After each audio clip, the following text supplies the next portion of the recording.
Shalom, მეგობრებო, მოგესალმებით. ყველას ვაგზავნებ ჩვენ ბიბლიური თემებზე საუბარს და როგორც დაკვირდით ვიდეო ანონსი, რომელიც დაიდო გუშინ. ჩვენი თემა არის როშ ხაშანა, ანუ ებრაული ახალი წელი. ჩემოგარგებო, ეს ტრადიციული სახელია მისი, მაგრამ ბიბლიური სახელწოდება ამ დღესასწაულის არის სხვანაირი.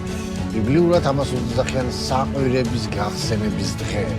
საყვირების გახსენების დღე, რომელიც ბიბლიურ ტრადიციის მიხედვით არის მეხუთე საუფლო დღესასწაული. ჩვენ ვიცით, რომ ბიბლიაში გვაქვს 7 საუფლო დღესასწაული და ეს არის მეხუთე საუფლო დღესასწაული, რომელსაც ებრაულ ტრადიციაში ასე უძახიან საშემოდგომო დღესასწაულებს.